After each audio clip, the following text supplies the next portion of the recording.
அமெரிக்க அதிபர் தேர்தலில் இருந்து ஜோ பைடன் விலகிய நிலையில் அதிபர் வேட்பாளராக தனது பிரச்சாரத்தை தொடங்கியிருக்கிறார் கமலா ஹாரிஸ்.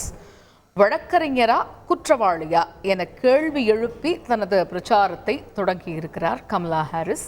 இது பற்றிய முழு விவரங்களை அறிவோம். எமது சிறப்பு செய்தியாளர் ஹரிஹரன் இணைகிறார். Over to you, Hari. வயது மூப்பு விமர்சனம் பைடன் மீது மேலோங்க அழுத்தங்கள் அதிகரிக்க அதிபர் தேர்தலில் இருந்து விலகி இருக்கிறார் ஜோ பைடன். விலகியதோடு மட்டுமல்லாம தன்னுடைய ரன்னிங் மேட்டாக களமிறங்கிய தனது துணை அதிபர் கமலா ஹாரிஸை ஆதரித்து அறிக்கை விட்டு வெளியேறி இருக்கிறார். கமலா ஹாரிஸ் ஜனநாயக கட்சியுடைய அடுத்த அதிபர் வேட்பாளராக களமிறங்கக்கூடிய சூழல் ஏற்பட்டிருக்கிறது. அதற்கான முயற்சிகள்ல கமலா ஹாரிஸ் தன்னுடைய வாய்ப்பை ஏற்றுக்கொண்டு பிரச்சார களத்திலையும் களமிறங்கி இருக்கிறார் அப்படிங்கிறத பார்க்கிறோம்.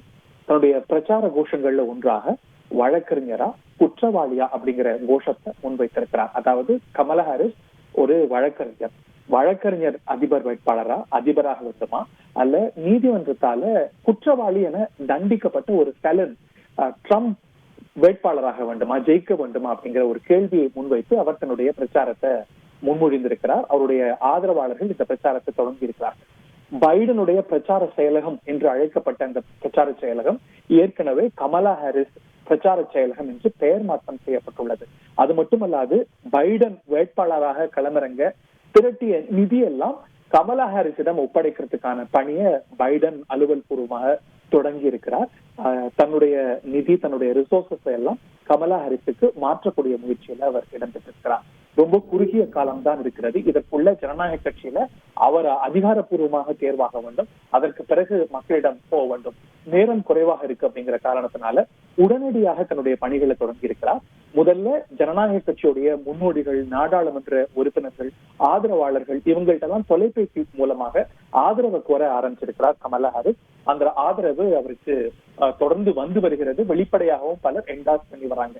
சில முக்கியஸ்தர்கள் இன்னும் வெளிப்படையா என்டாஸ் பண்ணல அப்படிங்கிறதையும் சேர்த்து பார்க்கிறோம். அடுத்த ஆகஸ்ட் மாதம் தான் அவர் அதிகாரப்பூர்வமான வேட்பாளரா அப்படிங்கிறது முடிவாகும்.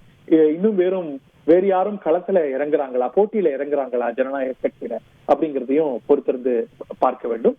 இந்த நிலையில இந்த பிரச்சார களத்துல அவர் முக்கியமா முன்மொழியக்கூடிய விஷயங்கள் அப்படின்னு பார்த்தா பெண்களுடைய அபார்ஷன் ரைட், கருத்தடை உரிமை அப்படிங்கிறது சமீபத்திய உச்ச நீதிமன்ற தீர்ப்பினால பாதிக்கப்பட்டிருக்கிறது.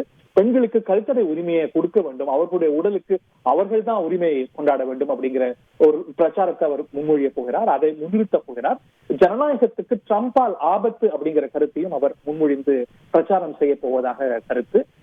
பைடன் மேல எழுந்த முக்கியமான விமர்சனம் அப்படிங்கிறது அவர் 81 வயதான ரொம்ப வயது முதிர்ந்த, அதுவும் பேச்சிலெல்லாம் கொளரக்கூடிய ஒரு வயோதிக வேட்பாளர் அப்படின்னு. ஆனா அந்த பலவீனம் கமலா ஹாரிஸுக்கு இல்ல.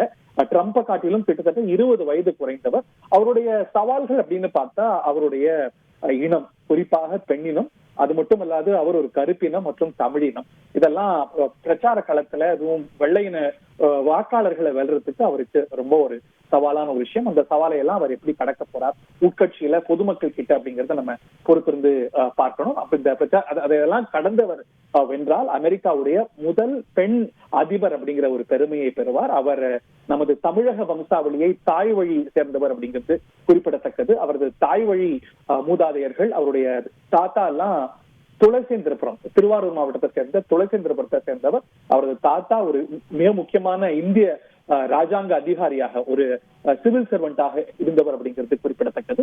இந்த தடைகளை எல்லாம் தாண்டி அவர் வெல்வாரா அப்படிங்கிறத பார்க்கணும். தன்னுடைய பிரச்சாரத்தை ஏற்கனவே தொடங்கி விட்டார் கமலா ஹாரிஸ் தன்னுடைய குழு மூலமா அப்படிங்கிறது தற்போதைய செய்தி. விரிவான விவரங்களுக்கு நன்றி, ஹரி.